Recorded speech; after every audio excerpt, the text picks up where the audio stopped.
Good morning, it's Christmas Day 2025 and I'm gearing up to take a cold plunge, Wim Hof style. I've got the all-important fire on, which will be very important when I come out of the water.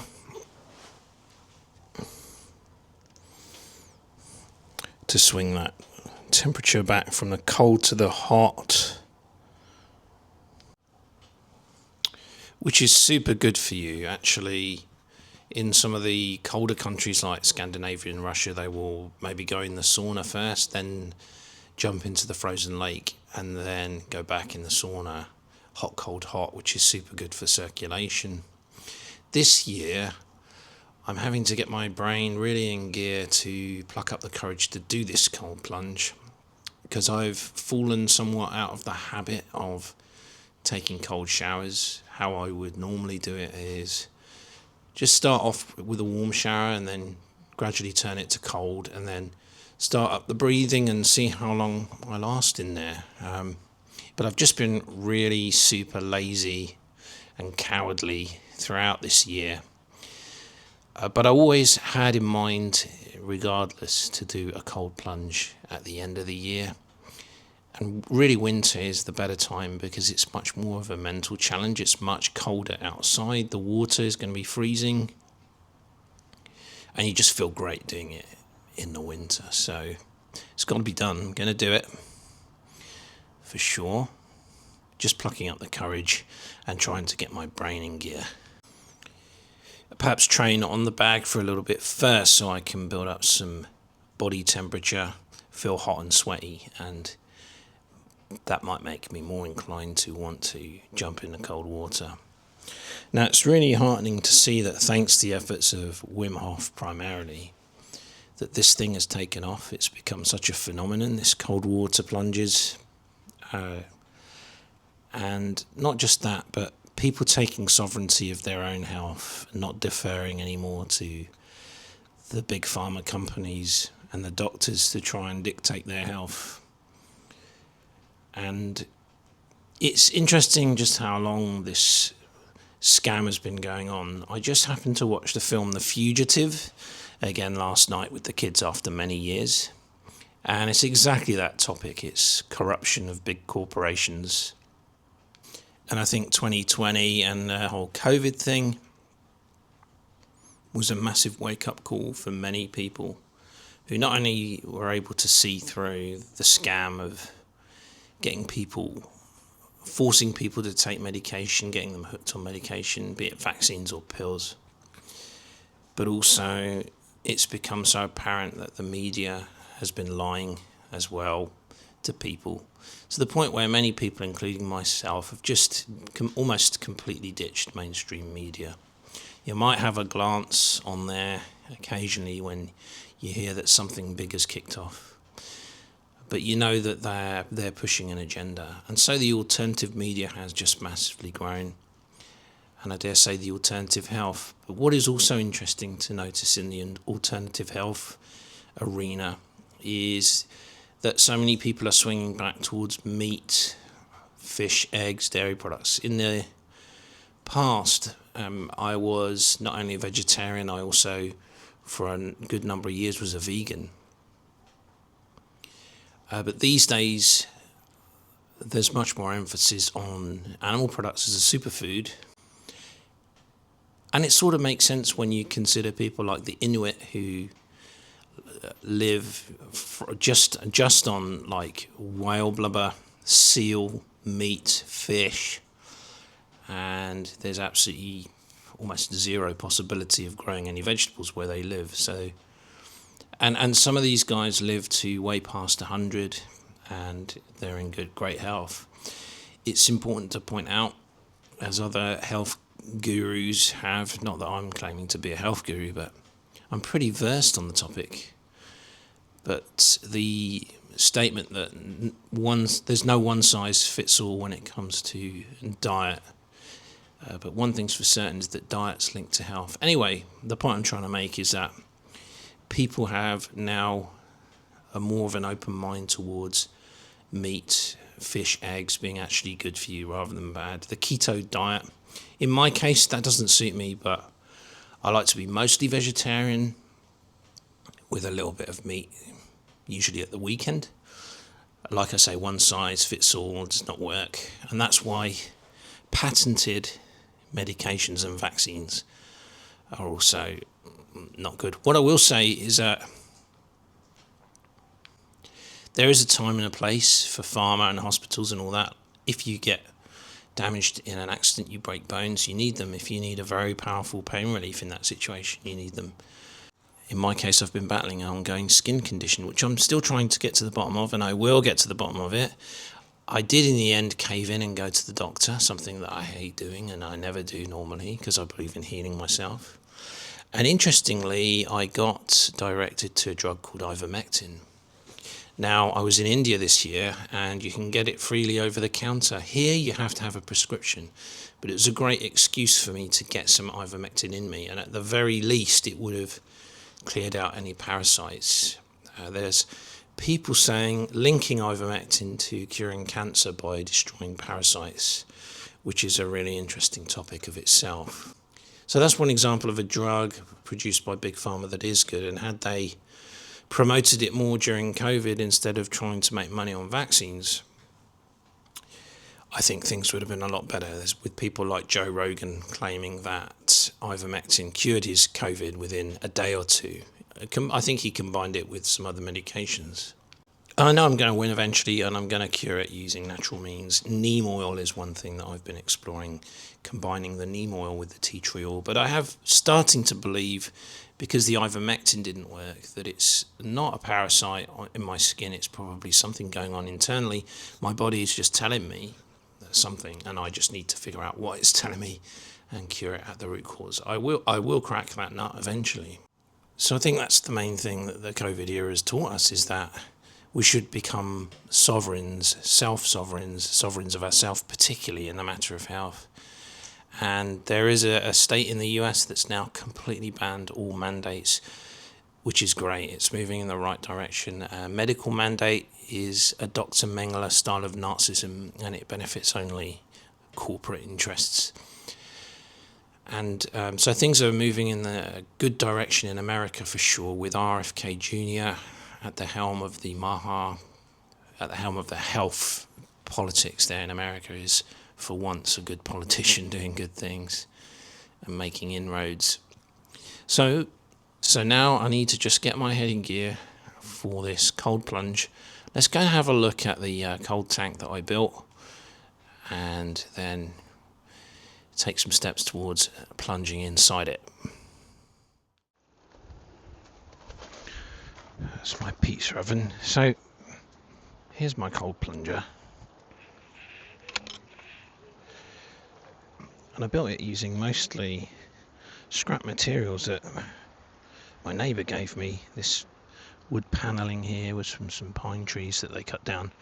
The actual tank itself is like a giant cement mixer thing that their builders wanted to discard. So I thought, yeah, I'll have that. I've got a use for that. So let's take the lid off to show you the water. Okay, so lid's off, and here's my steps, and this is the water that I gotta jump in a moment.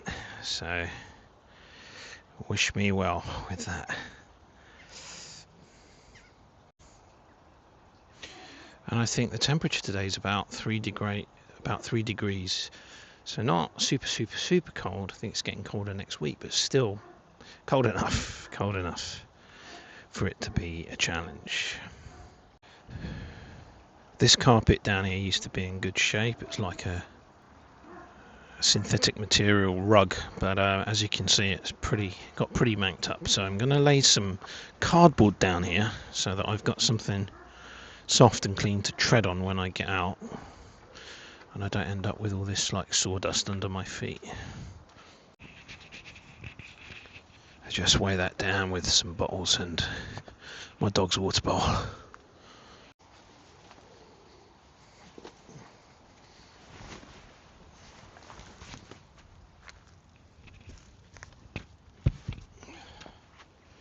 Alright, that should make it a little more comfortable getting out. So let's go for it. And with a bit of luck, by the time I jump out, this kettle should be boiled as well.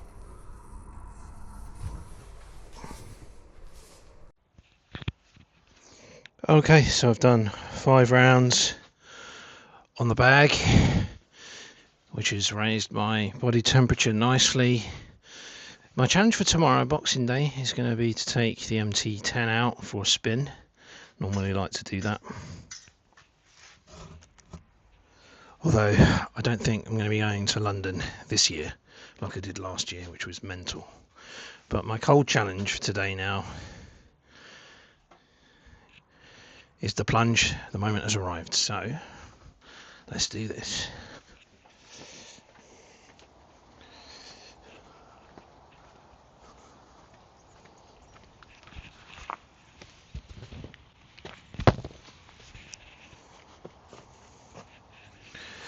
And the toughest bit is actually the feet for me anyway, especially because I'm out of practice. Scab it. What Wim Hof actually advises,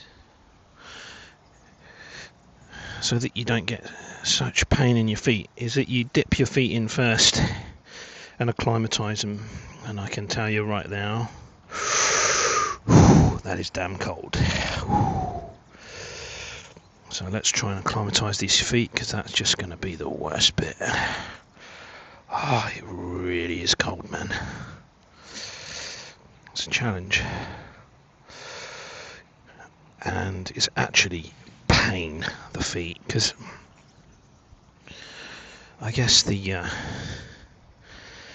blood is running from the extremities away, trying to warn the rest of your body from going any further.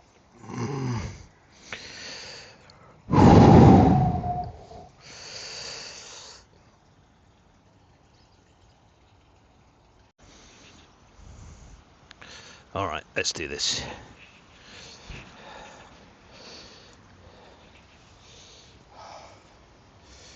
Oh man, oh, it's so cold. Struggling this time. It's just easier when you can jump into a lake, I think. So I'm not going to get in there without getting the breathing right. So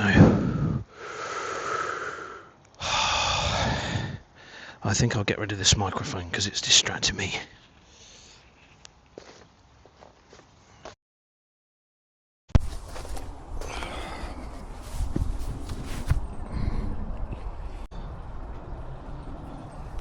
Second attempt. I don't think I'm going to be able to stay in there long.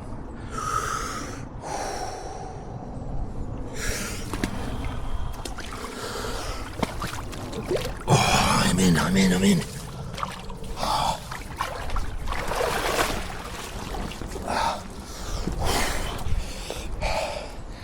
I just can't stay in it long. I'm such a weed. But I might try and get in one more time.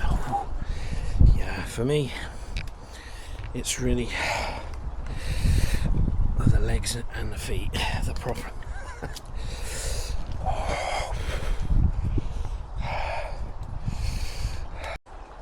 Alright, let's give it one more go now that my legs and feet are more or less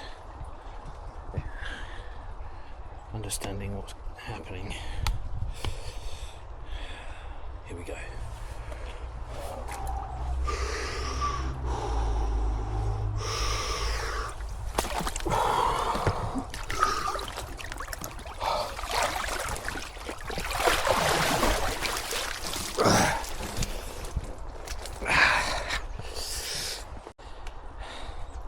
Alright, let's get warm by that fire. And you always do feel great afterwards. That was rather a pathetic attempt at a cold plunge, but nevertheless I'm glad I managed to go in, and let's see if I can do another one, maybe on New Year's Eve or New Year's Day. We're expecting snow next week, so hopefully it'll be a bit colder and hopefully I can go in a little bit longer as well. But for now my circulation's buzzing and time to go and warm up by the fire.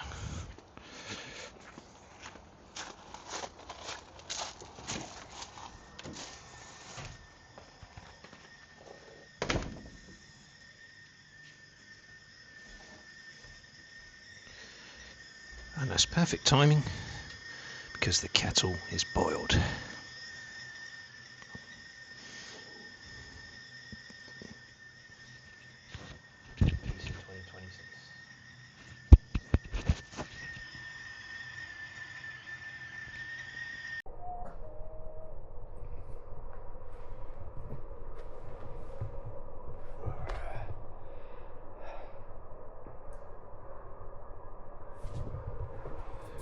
What do you think about cold plunges, Teddy?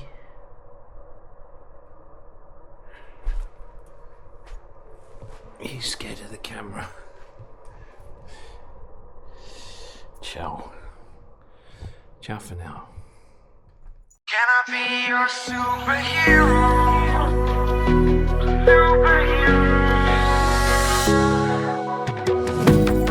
You take the light with you and you go. You're not coming knocking on my door now. I try to lie, was it always so? Cause nothing feels the same anymore. I've seen this all before. Why didn't I do more? Now I'm picking up the pieces from the floor. How could we just ignore our problems? Now they pour out, filling up the room with silence. Can you be my nightlight? And I'll be your superhero.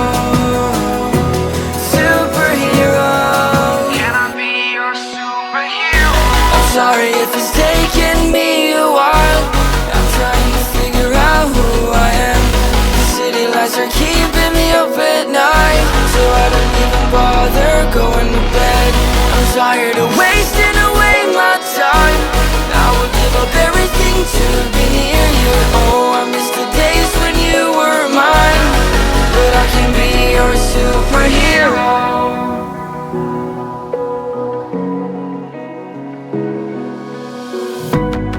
I shouldn't call you at night when I'm here all alone, thinking about the last time I tried to tell you what my feelings were like. I'm usually not the one to try to swallow my pride. Oh my, oh, what you doing to me? Ice cold veins when you cut me deep, I'll bleed out. I feel like I'm losing it. Oh, why is it so hard for me to breathe now? Can you be my nightlight? And I'll be your superhero. Superhero. Can I be your superhero? I'm sorry if it's taking me a while. I'm trying to figure out who I am. The city lights are keeping me up at night, so I don't even bother going to bed. I'm tired of